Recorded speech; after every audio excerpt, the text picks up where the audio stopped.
pour moi, il n'y a qu'un seul secret, c'est de pouvoir nouer rapidement une relation de confiance avec son élu.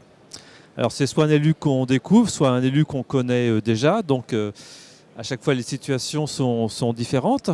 Mais pour nous aider à nouer cette relation de confiance, il y a deux choses importantes à mon sens. La première, c'est d'avoir une vision claire de son positionnement en tant que DGS dans la collectivité.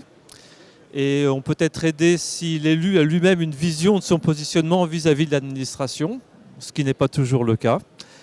Et le deuxième élément, c'est de montrer très rapidement à cet élu que le DGS va pouvoir mettre en œuvre sa politique et que surtout l'administration va également suivre cette volonté du DGS et donc la volonté des élus. Voilà. Ça, c'est quelque chose de très important et ça nécessite aussi de la part du DGS et des équipes d'avoir anticipé l'arrivée des nouvelles équipes.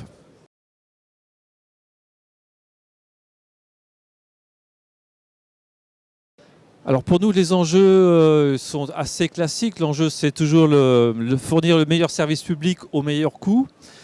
Sauf que l'environnement a un petit peu changé. Et donc, il y a deux éléments principaux qu'il faut qu'on prenne en compte. C'est la volonté d'associer nos citoyens au débat public.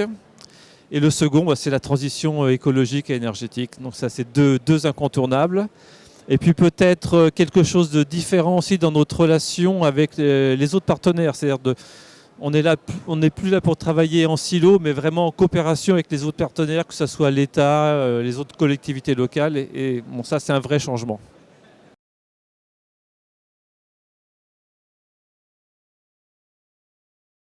Oui, alors nous, c'est une intercommunalité rurale, donc on a travaillé à plusieurs niveaux.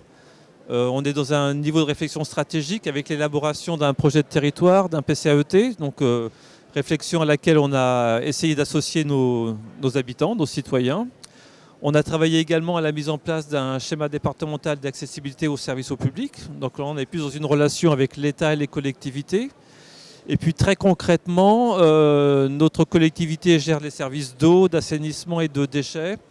Et notre projet, c'est de créer un pôle relations usagers, une sorte de guichet unique où quelqu'un qui vient d'arriver sur notre territoire pourra se présenter et on réglera en une seule fois les questions de déchets, d'eau, d'assainissement et de facturation. Voilà très concrètement ce qu'on propose.